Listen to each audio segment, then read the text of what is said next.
So you may have come across these things, these espresso tampers that have way higher price tags than you realized espresso tampers could have. But then something funny happens.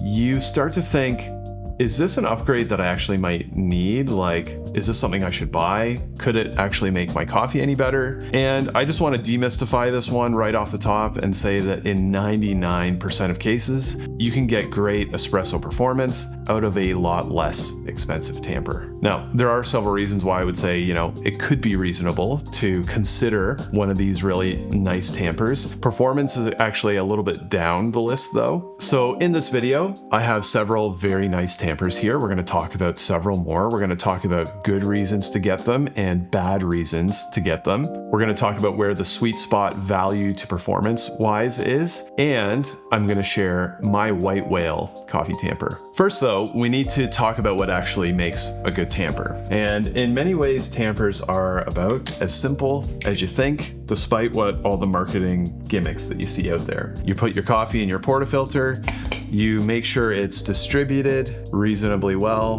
There are a lot of different ways to do that, whole other video. Then you take your tamper and you compress your coffee grounds. And really that's all they're designed to do. Some tampers claim to do it better than others. We'll get to all that. But the primary function of a tamper is to compress those grounds. Now, when people get started in espresso, there's a big focus on like, how hard are you tamping? Am I doing it right or wrong? And the best thinking on this right now is that coffee grounds at espresso grinds are kind of like gravel. Like once they're packed in there, they're not going to get compressed beyond a certain point. So it's hard to give too much pressure unless you're using like a pneumatic press or something, which nobody does. You can tamp too light, but I really just say as long as you're giving a reasonable amount of pressure, you're probably good. Now, there are a couple factors that you may want to consider when you're getting a tamper, especially some of the more complicated ones. Number one is the force that actually gets applied to the puck. Number two is the diameter of the bottom. You can get them wider or smaller within a small range. Number three is actually suction.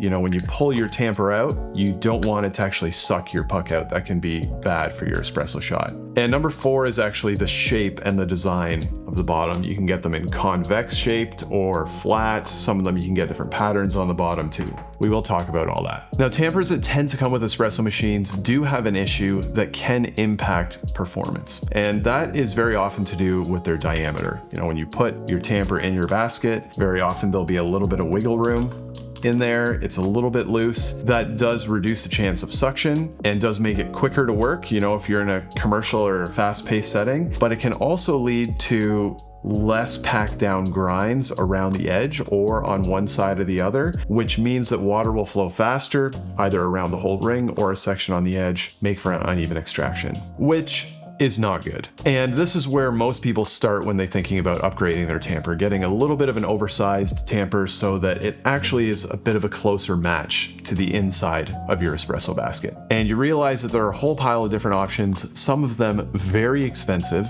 So where do you start with this? Do you need to jump right up to these very expensive tampers, $100, $200 or even more? I will say absolutely not. If all you're looking for is the best performance for the lowest dollar value, the sweet spot is actually closer to right here. This is the Normcore V4 tamper, comes in at about $50, and it has a couple features that make it perform a lot better than a stock tamper. Number one, it is oversized, as are most of these over here, meaning there's less wiggle room when you put it into a basket. Also, these spring tampers have something else going for them. The springs inside the handle will provide a consistent amount of force down into the puck. So even though you can see the plate comes into contact with the puck pretty early, I can push down on the handle and it will apply the same amount of force every time. And the other thing that this style of tamper really has going for it is it's going to give a straight tamp every time. It's got this sleeve on here which keeps the tamp straight up and down in the basket. No opportunity to kind of tamp sideways like this, which can be very destructive for your espresso shot, cause a lot of channeling. It's going to be a straight tamp with the same pressure every time. Very nice. $50. There are cheaper ones on Amazon. These ones are made in China, manufacturing and sustainability wise. Normcore does have a statement about their climate commitment on their website. At the time of recording, I didn't have any further clarification on their manufacturing or factory standards. If I get anything from them, I'll update it down below. Now the Normcore V4 does come with other bases, besides the convex and flat, it's got the ripple, the waffle. I think some of those ones are mostly just aesthetics. Beyond that, with the other features in here, the spring, the self-leveling, and the oversized base, that's 99% of all you need if you want to upgrade your Tamp, and all you're looking for is performance. So look for those things in a Tamper, you'll be set. Worth noting though, that when you are looking for that, the exact diameter of the inside of your basket is going to have an impact on how much oversized you can go. So maybe do a little bit of Googling on that. So say you get the Normcore Tamper, use it for a while, you're happy with it. Maybe you even get like a little upgrade for it. There's this guy Fused Visions and 5-ounce Design are collaborating together to do these little walnut handles for these things. They look great. But then say you get a hankering to maybe upgrade, because this happens to any of us. What are the actual reasons that you may want to do that? Well, I'm going to say there's 4 that you may want to consider. Number 1 is the experience of using the Tamper. Number 2 is because it fits into a specific niche. Number 3 is quality and manufacturing. And number 4 could be some kind of specific functionality that you want to try out. So let's look at some Tampers through those lenses that I have very much enjoyed using. Starting with the Weber Workshop's really nice Tamper. And if there's one company that is synonymous with making nice, expensive stuff, it's probably Weber Workshops. Their fit and finish is really, really nice. Functionality wise, it's actually pretty similar to the Normcore Tamper. It's got this spring-loaded design. You can get multiple springs for it, just like the Normcore. It's got this collar to keep it level. It is oversized, optimized to work with the Weber Unibasket, but does work with other baskets as well. One little touch that Weber has done is the plate doesn't come flush down to the top of the tamping surface here, whereas on the Normcore it does, and I find that over time grounds can kind of compact and get stuck in there. But in a lot of ways, this is really just a really nice Tamper. Costs 120 bucks. I actually bought this one myself. A lot of the stuff that I use gets sent to me, but this one I actually picked up. And one thing that not a lot of people realize about Weber is they really go to great lengths to ensure ethical manufacturing, an ethical supply chain across the board. So if that's something that's important to you and you've kind of written off Weber for whatever reason, you might want to give them a look just for that reason. These things are made in Taiwan, and all of the parts are actually sourced in Taiwan as well. The springs, all the internal goodies, all that, I asked them. The first round of the very nice Tamper, the springs were sourced from Singapore or Malaysia. It's all Taiwanese now. Taiwan is a great place to manufacture, good labor laws, not a lot of questions there, all that. And when it comes to that stuff, great attention to detail with Weber, no corners cut, and you pay for it. Next up, and this one is pretty fun for me. Now, if you're into cycling, you probably already recognize this. Chris King manufactures cycling components, and this looks like their components, like a headset actually.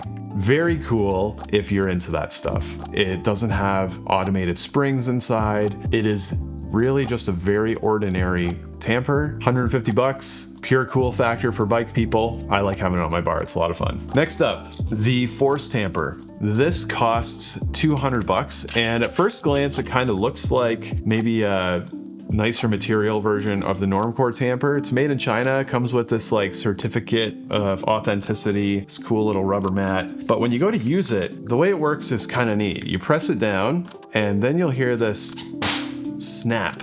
And it really is quite loud. And the way the springs are set up in here is they kind of load and then fire all of their energy into the puck at one time. Now, it's pretty cool, but does it actually make a big difference when it actually comes to performance? It's consistent. I'm not sure that impact is going to provide a big advantage over just a consistent pressure, but if you want to try it out, it's cool. 200 bucks. Next up, the Skateboard Creations Tamper. And this one is made out of, you guessed it, recycled skateboards. Very cool, limited run Tampers and other products as well. They do handles for hand grinders, that kind of thing, all made in Germany. Comes in at about 140 euros. If you're into skateboards, you're going to find this to be a pretty cool tamper. And I think if you're looking at tampers and you want to upgrade and you're looking at one of these tampers compared to something like a Normcore or something similar, you really want to look at it through those 4 lenses. You know, what's the experience? Do I want a different experience than I'm currently getting? And if you're happy to pay for that, that's fine. Do you care about where it's made or what it's made of? You know, that can play into it as well. Is there some kind of interesting functionality with a specific tamper?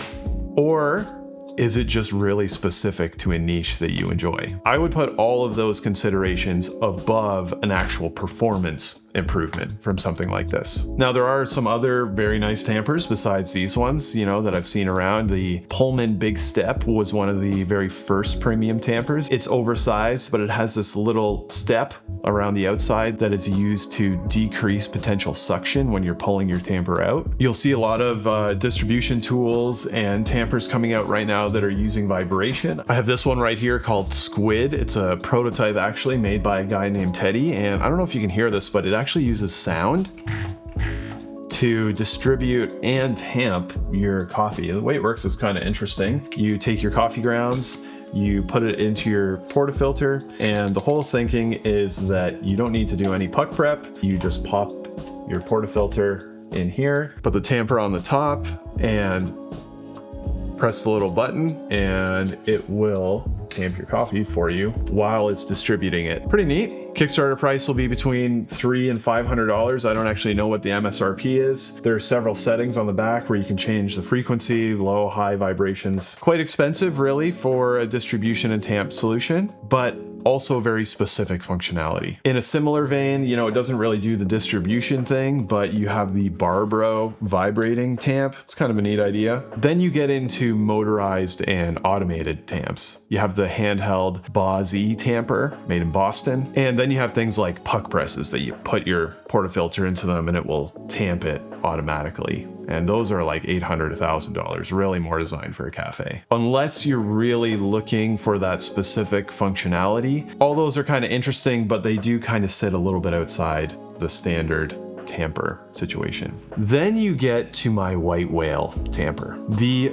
dialed tamp, which was a collaboration between Espresso Design and Chris Baca. Espresso makes great stuff. You should check them out if you haven't already. I love their steam wand cleaner, super cool. The dialed tamps came in at $175 US, and I discovered them after both runs had been sold out. They had a 58.3 mil diameter, compound radius for reduced suction, unique design on each tamper. Really cool tampers. I don't know if it's the way the curves are on these things, the fact that I have a couple friends that own them and love them, or maybe it's even just the fact that I can't actually get one. I have a thing for this tamper. So Chris or Espresso, you know, on the off chance that somebody sends you guys this video, please bring back the dialed tamper. I would like that very much. All right, I'll stop now. And with that, I actually want to hear from you. You know, what tamper did I miss? You know, I'm sure there's a lot of tampers. A lot of people are really passionate about their tampers. Comment your favorite tamper down there below. And I want to know, would you consider jumping up